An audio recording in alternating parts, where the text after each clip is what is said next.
everyone, today I'm here to do another tag video. Today I'll be doing the spring cleaning book tag, which combines some of my favorite things, ironically. I love spring, but I also love cleaning. I don't think I enjoy it as much because I feel like when I clean really well, I get so excited and then 10 minutes later my house is destroyed because of my 2-year-old son and my dog. So I'm like...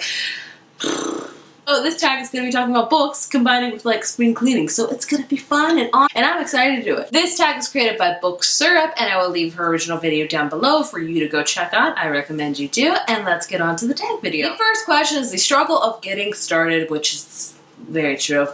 Book/book series you have struggled to begin with because of its size. For this one, I'm going to go with Little Woman by Louise May Alcott. I've started this book. I'm on like page 100, but this book is like 800 pages almost, and I don't think the original one's that long because this is a very, as you can tell, very, very short book, and it's very, very thick. So I'm just very daunted to start it. I've already started it, and I do enjoy it. I need to finish it, but I think just the sheer size of it makes me question everything about myself and about my life. So yeah.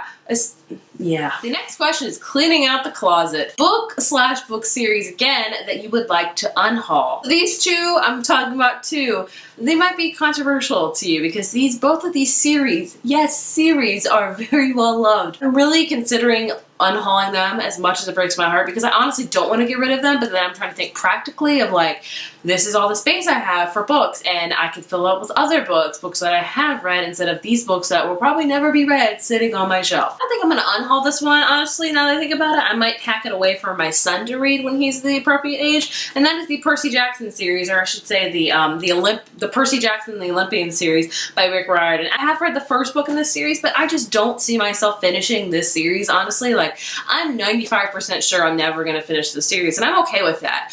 And I know it's heartbreaking because a lot of people love this series, and I can understand why. I think my time to read it has kind of come and gone, so I think I'll unhaul these technically for my shelves, but they'll go upstairs in my son's closet for when he is older and can read them, because I definitely would love for him to read them because I think they're a great series to read for middle grade kids, and he's not that age yet. He's only 2, obviously, so yeah. These are going to be gone from my shelves, but they'll still be in my house, so that's always good. And the other one I'm considering unhauling is the Miss Peregrine's Home for Peculiar Children trilogy. This one, I have read, again, the first book in this trilogy, Miss Peregrine's Home for Peculiar Children, and I haven't read Hollow City or Library Souls, and I don't think I will read them. I did like Miss Peregrine's, but I didn't enjoy it as much as I wanted to, so I don't have the desire to finish the trilogy, and I know this is well loved. I mean, Quark Books sent me this, and it's a very beautiful box set. It came with all hardcovers. I'm either giving this to my friend who loves this book, or I'm going to donate it to somewhere else. I don't think I'm going to finish the trilogy. I really don't. So I don't feel like, and they are taking up, as you can see, quite a bit of space on my shelf. So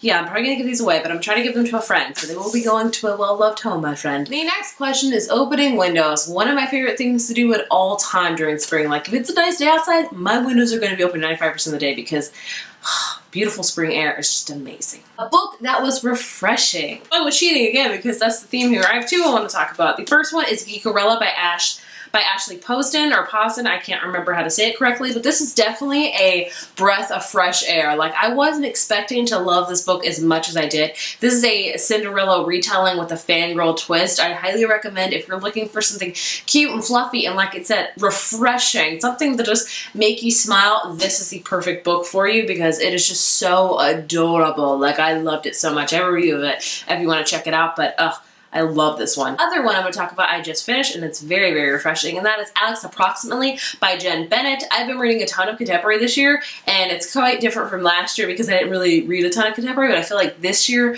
contemporary has been amazing. Like the 2017 releases have been amazing, and this is a 2017 release, and I love it. I got a You've Got Mail vibe that I actually really enjoy because there have been a lot of You've Got Mail books I've kind of read that I'm like, oh, it's not really that great. This one I feel like kind of holds true to the You've Got Mail, honestly, with the not knowing who each other is, and not to the end at least, and I really enjoyed it. I thought it was very, very cute, a very light, fresh, definitely a refreshing read. It takes place in the summer and California, and I loved it, so I will have a review coming up if it's not already up. If it is, it'll be linked right here. The next question is washing out sheet stains. That's so much fun. Book you wish you could rewrite a certain scene in. This one I'm gonna have to go with Requiem by Lauren Oliver. I talk about this a lot, how this is the last book in the Delirium trilogy, and I do enjoy the trilogy, but I don't like the third book at all. I felt like it ended very horribly and very open-ended, and I would go back and rewrite the ending so it had a clear, definitive ending. Like the circle would come complete and you would feel happy and satisfied when leaving a trilogy and series, as one always should. I hate when series and stuff are kind of left open-ended. And you know there's probably not going to be any other books written within this world, so you're like, disappointment. So I would totally rewrite the ending of this book. Throwing out unnecessary knickknacks. Book in a series you didn't feel was quite necessary. But I'm gonna have to go with Miss Mayhem and Lady Renegades by Rachel Hawkins. These are books 2 and 3 in the Rebel Belle trilogy. I did enjoy Rebel Belle a lot, but I feel like books 2 and 3 were completely unnecessary. I did not like book 2 at all, but I was like, maybe book 3 will pick it up.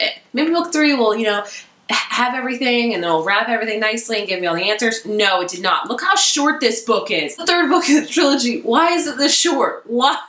So I feel like books 2 and 3 are not necessary at all. The next question is polishing the doorknobs. Book that had a nice, clean finish. For this one, I'm gonna go with Winter by Marissa Meyer. This is the 4th and last book in the Lunar Chronicles, and I felt like it had a great finish. I felt like everything was wrapped up. I felt like everything had a definitive ending. The circle had come full closure. I was happy with the way it ended. It was a nice, clean ending. That's what I'm all about with series. When I put my time and investment into a series, I want to see things through. I want things to be all wrapped up nice and neat into a nice little bow when I'm done. I may be the only one that thinks that, but that's honestly just how I feel. So this one, I think, did that. The next question is Reaching to Dust the Fan. A book that tried too hard to relay a message. For this one, I'm gonna have to go with The Love That Split the World by Emily Henry. This is probably one of my least favorite books I've ever read in my life. I just don't like it. I felt like it was trying to do so many things. I was trying to push too many messages. It had a lot of things going on in this book. It had a lot to do with grieving, and it had a lot to do with exploring your heritage with Indian Americans, and that was represented horribly, I think. And they were trying to do time travel. There were so many different messages I feel like this book was trying to throw at you, and I was like, you're not conveying it well. You need to stick to one and go with that one definitive narrative and just go with it.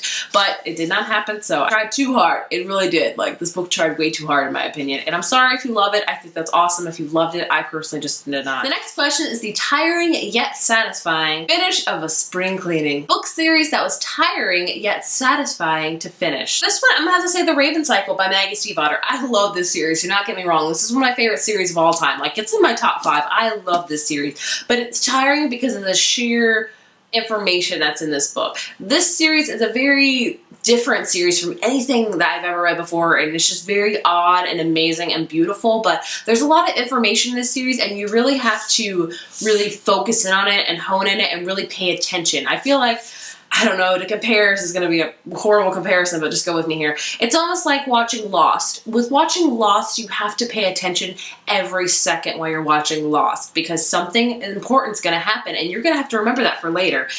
Lost is not a show you can have on in the background doing things. It is not. Just like The Raven Cycle is not a book that you can just, I think, it's a pleasurable read for sure, yes, but you really have to pay attention to every single note. And I definitely did not do that because the last book I was so confused by anything and a lot of people had to explain things to me. So this series is definitely meant to be reread a ton, and I definitely plan to do that. But it was a very tiring for that manner of like having to pay attention to every single key detail, but it is so worth it and it is so satisfying because this is an amazing series that just needs to be read in my opinion. So it's like, I feel like I'm slamming it, but I'm not, because I love this series. Love is real for this series. And the last question is looking forward to next spring. That is to tag 4 people you want to do this tag. So I shall do that. I shall tag my friend Cassidy over at Cassidy Von Shea. I will tag my friend Kristen from Super Space Chick. I will tag Haley from Haley in Bookland. I will tag my friend Dana from The Book Hoarder. So I hope you guys all do the tag. And if you are wanting to do this tag, feel free to do it as well. Like I said, I'll leave the original down below. If you like this tag, be sure to give it a thumbs up. And if you're interested in this channel, I make 3 bookish videos a week. So please subscribe to see more bookish videos. I will see you in my next video. Bye.